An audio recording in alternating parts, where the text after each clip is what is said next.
So you're basically going on how you feel because you don't want to be married. Okay, got it. So what I'm telling you, look at. How about if we don't even look at a study?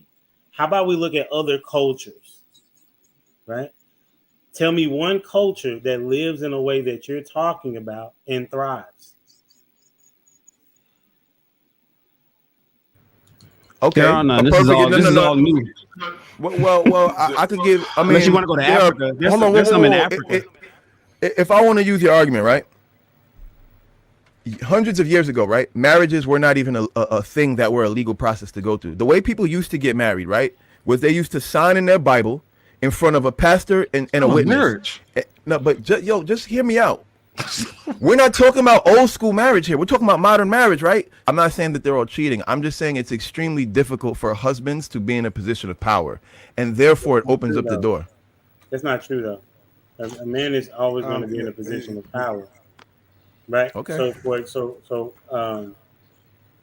It's if he relinquishes, is that you may say something like that. If he's not doing what he's supposed to do, if he's not on his job, Nah, that's not what I mean, humble dad. By you getting married, right? By just you being married, a woman can divorce you. You've given up your power. Can I ask You've given her the power to even divorce you and take something from you. let's go So you're no longer in a power position. Okay, let's go with that. Okay, so we'll go with that. So there's such thing as a risk in everything, right? So it's a risk to get married. So let's talk about that. So one of the risks is that she could divorce me, right? One of the things that that would also happen, that if I don't marry her, is that I have bastard children, right? You understand? I understand why you think that way. I understand why your thinking is that way, right? It's been that way for No. centuries. It's been that way for centuries. But you got to remember, we live in a society where the term "bastard children" isn't even a real like nobody even refers to children. It doesn't matter if they refer to it. But the point is that. But the reason why I'm bringing that up is because bastardization doesn't even have the same social stigma that it used to have. Does that matter? It has it to you because you're from a generation where bastardization had that stigma. No. I'm from a generation where it doesn't. So at the end of the day, so It's actually celebrated. a child from your generation might feel bad about being considered a bastard. A child from this generation, that's normal. Excuse me? What's the question? I want to have children. I absolutely want to have children, and I'm not making the argument that I want to raise children outside of wedlock. You said what? Would you rather be married and have kids, or not married and have kids? It's a tough one, honestly. I want to have a healthy relationship and have kids. That's really like to me. Whether that healthy relationship comes through marriage or not doesn't really matter to me. To me, what's important is that I have a healthy, loving relationship with the mother of my children. That's the most important like thing. Because y'all been talking about stats all day, right? What doesn't work like that? Why can't I have a loving, healthy relationship with a woman without being married? Show that your kid is not going to be mentally stable in the way that you would want them to be. That's assuming me and the woman are apart. That's the assumption you're making. If we're apart, the child won't be mentally stable. But if we're together, hold on, if we're together, that's no different than us being married. If I live with my girl and we have a kid and we raise our child together, that's absolutely no different than us being married. Because they're seeing the same pattern. They're seeing two parents. They're seeing a mother and a father who love each other, who share bills, share responsibilities, and care for each other. That's what they really need to see. So it's like this one, bro. Listen, a baby doesn't know whether or not its mother has a ring or not. The baby don't know the difference between whether or not the mother has a marriage license or not. So what you're saying sounds good. Hold on, what you're saying sounds good. Let me finish. You keep interrupting me. Stop for a second. Let me finish. What you're saying sounds amazing. It sounds really good. But in reality, an actual child, they do not know the difference between married and not married. All they know is if mommy and daddy got harmony or they don't got harmony. They don't know what the ring means. They don't know if mommy and daddy got a marriage license or not. None of that means jack nothing to them. All that matters to them is, do mom and dad love each other, or are they arguing and fighting? Do I see them kissing and hold hands, or do I see them punching and kicking each other? As long as they have a healthy, loving relationship, there's no way to effectively prove that somehow a child from a loving relationship is going to come out worse because their parents didn't sign on a document, bro. That doesn't make any sense. Are you saying that based on how you feel? Because I'm saying that what I'm saying is that I'm sure that there has been no statistic done on the children that come from that come from loving two-parent households that aren't married versus children who come from loving two-parent households that are married. That study hasn't been done. That study has never been done. Let's be honest. Yes, it actually has been. So bring it up. Drop the link in the chat. Let's all look at it.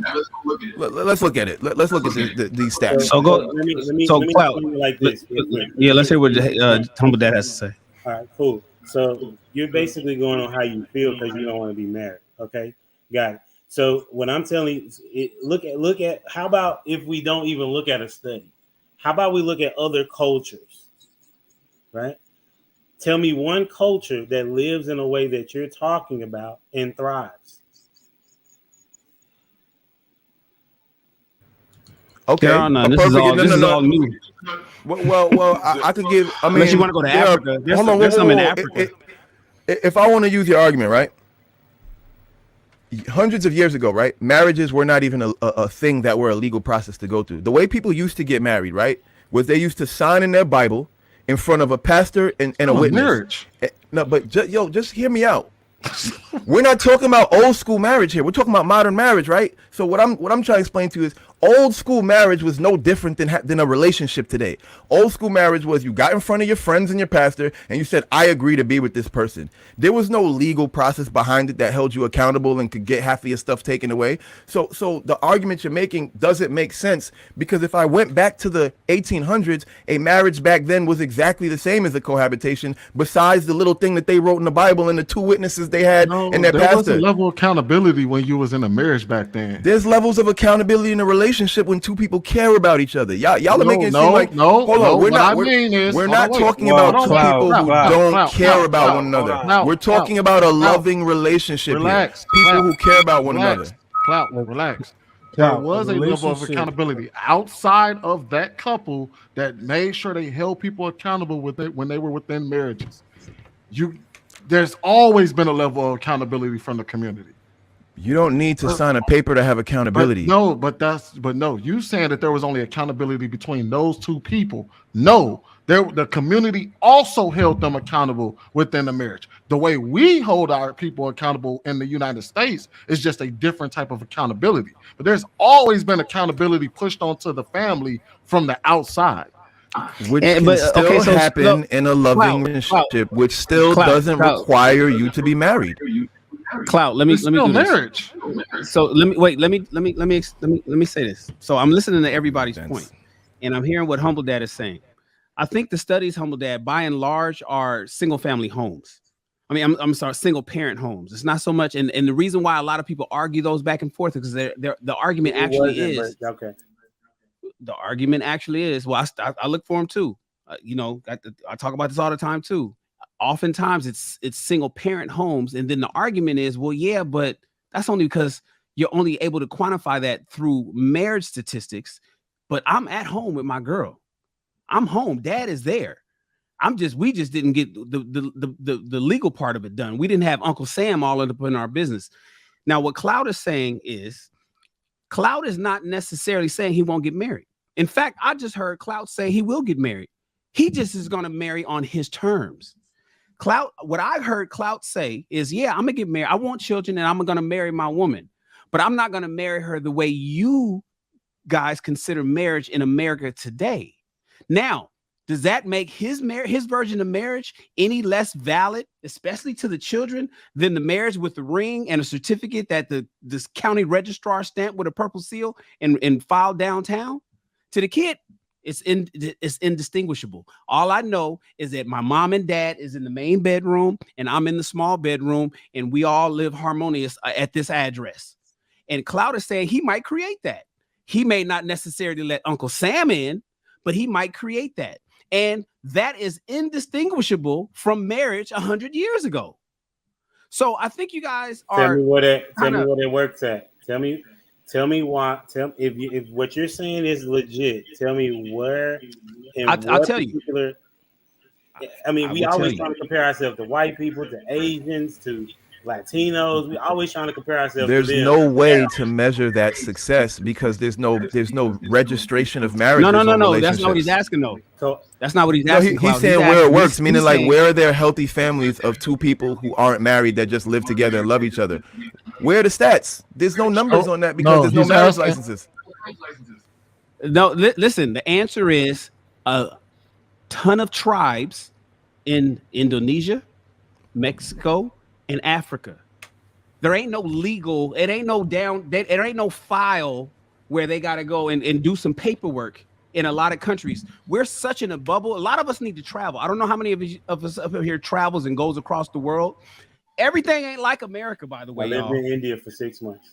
So. Okay, great. Then where else have you gone? Because the question is, well, where does that work? The way we do shit here in America ain't like what we're trying to do is westernize the whole world. And the whole world is pushing back. Like, keep y'all America shit over there in America. Don't bring that shit over here. America's putting sanctions on, I forget what African country, if they don't, right now they have it's illegal to be gay or something like that, or illegal in America saying, well, we're going to sanction your country. Is that where it is? Uganda? They said in Uganda, if you guys don't allow gay people in Uganda, we're going to sanction you from sending your goods over to America. But they don't have that shit for the same thing over in Saudi Arabia. It's a lot of places that America is trying to westernize and say, you need to follow how us Americans do. And a lot of places in the world are saying, fuck how y'all do it in America, including marriage.